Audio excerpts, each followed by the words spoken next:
After 13.8 billion years in the dark, the cosmos woke up. It opened its eyes for one brief moment, and it woke up as a tired person in traffic checking their phone. That person is you. Right now, you know the speech. You have watched the late-night documentaries, the ones that slowly zoom out from Earth to the Milky Way, the ones that tell you exactly how small you are, how meaningless your daily stress is compared to the vast, cold void. They call it cosmic insignificance therapy, the idea that you are just a microscopic speck on a pale blue dot. It feels good, doesn't it? It takes the pressure off. If the universe doesn't care about you, you don't have to care about it. If the sun is going to explode in 5 billion years, your mistakes are erased. Your wasted time doesn't matter. Your boredom is totally justified. Smallness becomes an excuse, but it is a lie, a comfortable, dangerous lie. You are not a speck lost in the universe. You are the universe itself. You are the exact location where the universe became able to look at itself, and right now, you are doing a terrible job. Let's introduce a concept, call it the local aperture. For billions of years, the cosmos was entirely blind. It was expanding gas. It was violent heat. It was dark matter colliding in total silence. There was no light, because light requires an eye to perceive it. There was no sound, because sound requires a biological ear to hear it. The universe was massive, but it was dead. It could not feel the warmth of a star. It could not taste cheap deli coffee. It could not feel the sudden, sharp sting of regret. To do any of those things, it needed a lens. It needed a biological aperture. It needed you. You are not living inside the universe. You are what the universe is doing right now. But look at what your aperture is focusing on. You are using a 13.8 billion-year-old sensory machine to win arguments in a comment section. You are using the cosmos's only eyes in this exact room to stare at a ceiling at 2 a.m., paralyzed by an anxiety that doesn't even exist yet. You are actively closing the aperture. You are putting the universe back to sleep. This brings us to a harder physical truth. Let's call it the phosphorus problem. Look at your hand. Really look at it. The calcium in your knuckles. The iron pumping through your veins. The phosphorus holding your DNA together. None of that was manufactured here on Earth.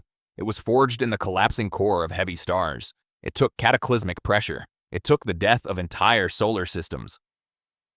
In 1987, scientists observed supernova 1987, exploding with unimaginable violence, ejecting thousands of Earth masses of heavy elements into the void. That exact same fire is sitting inside your ribcage. Those atoms drifted in a freezing vacuum for billions of years. They waited. They aggregated into dust, then rock, then water, just so they could finally assemble into biological fingers. Fingers that are currently tapping skip ad on a video. Think about the sheer mathematical improbability of your Tuesday afternoon. It takes billions of years of stellar evolution to build a conscious mind. It takes you exactly 5 seconds to numb it, to reach for a distraction, to check out of reality entirely. This is not about guilt. This is about physics. You have a job. The universe did not build you to be productive. It did not build you to optimize your morning routine. It built you to pay attention, which leads us to the third concept, the observation debt. In quantum mechanics, there is a phenomenon called the observer effect. Simply put, the moment you interact with something, you inevitably change it. Matter behaves differently when it is watched. An unobserved world is just a haze of probabilities. Reality physically requires a witness. When you walk past a tree while staring at a screen, for you, that tree ceases to exist. When you eat a meal without tasting it, that flavor is permanently lost to the void. You are accumulating observation debt. Every time you zone out on a commute, every time you ignore the person sitting right across from you, you are starving the universe of its own experience. You think your feelings belong only to you. You think your grief is just a personal flaw you need to get over. You think your random spike of joy on a Tuesday is just a chemical accident. It isn't. It is cosmic data. The universe desperately wants to feel your grief. It spent an eternity being entirely numb. It wants to feel the freezing wind on your neck. It wants the quiet heartbreak of a failed relationship. It wants the infuriating, useless frustration of a traffic jam. Because before you, there was only silence, and after you, the silence returns. This introduces our final concept, the finite witness. The average human lifespan is roughly 4,000 weeks. That is all you get. The universe waited 14 billion years for these specific 4,000 weeks, and you are spending them trying to kill time. Killing time is not just a bad habit, it is cosmic treason. You are destroying the exact currency the stars burned themselves out to create. You wait for the weekend, you wait for the vacation, you wait for retirement, you put the universe on pause, waiting for a better scene to play. But there is no other scene. This is it. The mundane, boring, repetitive present moment is the apex of cosmic evolution.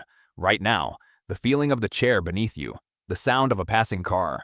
This is what the galaxies were trying to achieve. Here's the existential twist. It flips everything you've been taught inside out. You think you are insignificant because you are small, because you take up a microscopic fraction of space, because your life is a rounding error in deep time. You look up at the night sky and feel entirely worthless. You think the stars are laughing at you, but smallness is the only way to experience anything at all. A galaxy is too big to smell rain on hot asphalt. A nebula cannot fall in love. A black hole cannot get its heart broken. The universe had to become small. It had to become fragile. It had to become easily destroyed. It had to become you. Your smallness is not a flaw in the system. It is the mechanism itself. It is the only way the cosmos can touch its own face. So your insignificance is not a free pass to give up. It is a terrifying responsibility. You are the sole curator of this specific coordinate in space and time. No one else can see what you see right now. No one else can feel the exact weight in your chest. If you do not record it, it is gone forever. The universe loses that piece of itself eternally. It goes back into the dark. Do not let it go back into the dark. You do not need to build an empire. You do not need to become a millionaire. You do not need to leave a legacy. You just need to keep your eyes open. You just need to be here. Fully, painfully here. You just need to witness the strange, terrifying beauty of being alive. Even when it hurts. Especially when it hurts. Because pain is proof that the machinery is working. Pain is proof that the dead rocks woke up. So, the next time you are sitting in a gridlock traffic jam, the next time you are exhausted, irritated, and bored out of your mind, do not reach for the phone. Do not try to escape the moment. Look at the glowing red taillights ahead of you. Feel the heavy, cheap plastic of the steering wheel in your hands. Listen to the hum of the engine. Let the frustration wash over you completely. Take a long, slow breath. You are a 13.8 billion-year-old system. You are the dust of dead stars, finally waking up. Do your job. Look around. Don't miss it. Probably.